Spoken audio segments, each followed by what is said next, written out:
In 2006, India embraced a masked superhero. In 2016, well, we all know what happened. So why was Krrish loved all over India while A Flying Jatt struggled to take off? The answer isn't as simple as we think. It's not just story, it's timing, it's texture, it's expectation, and even star positioning. Hello, I'm Poonam Gurung and welcome to my channel Urta Robot.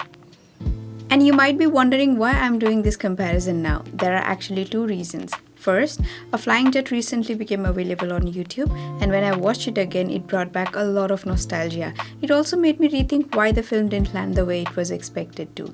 And second, I've just started this review channel and I thought this would be an interesting topic.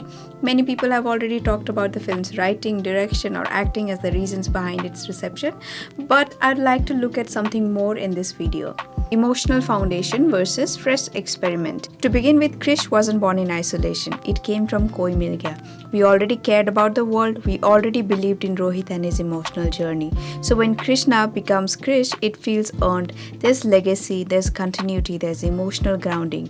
And A Flying Jatt, on the other hand, had to build everything from scratch. And building a superhero world from scratch in 2016, what I call a post-Marvel era, is much harder than doing it in 2006. Why? I'll come to that in a bit. Production design. This is something I feel people don't talk about enough. Krrish may not have had Hollywood level VFX, but its world didn't feel artificial.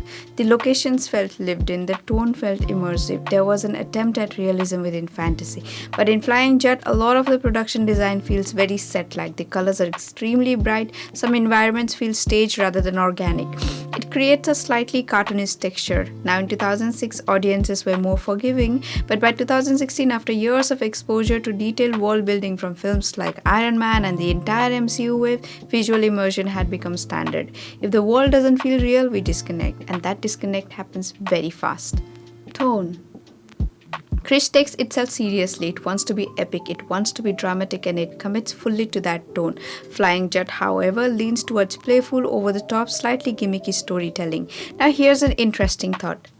Maybe, just maybe, Flying Jatt could have worked better as a children's superhero film. But again, even then, we have seen strong children films in India like Makdi or Standi Ka Dabba, films that respected young audiences without simplifying too much. And by 2016, the superhero genre globally had evolved. After the Avengers, audiences expected layered characters, moral dilemmas, and emotional arcs. So when Flying Jatt presented something tonally lighter and structurally simpler, it felt smaller. Star image. This is subtle but very important. By 2006, Hrithik Roshan wasn't just known for dancing or looks. He had built an image of emotional intensity, acting range, screen charisma, romantic and dramatic depth. So when he wore the mask, the audience believed he would carry myth. Now when we look at tigershroff, he's incredibly skilled physically. His gymnastics, flexibility and action ability are impressive. But his public image has largely centered around physicality, fitness, action stunts, not necessarily layered emotional performances. So when he becomes a superhero, the audience primarily sees athleticism, but when Hrithik Roshan becomes Krrish, the audience sees archetype. And superhero cinema is not just about physical strength, it's about emotional symbolism. This one is my favorite, the Marvel effect. Between Krrish 2006 and Flying Jatt 2016, the world changed. The MCU happened. After the release of Iron Man in 2003, superhero storytelling became polished, interconnected, and global. Audiences became visually trained, structurally aware, less forgiving. By 2016, comparison was automatic, and comparison is dangerous because now an Indian superhero film isn't judged locally, it's judged globally. So why did one work while the other became a meme? It's not just about quality. Sometimes a film doesn't fail just because it's bad, but it fails because the audience has already seen something bigger, and in the superhero genre, timing is everything. What do you think? Do you agree with this comparison, or do you think I've missed something important?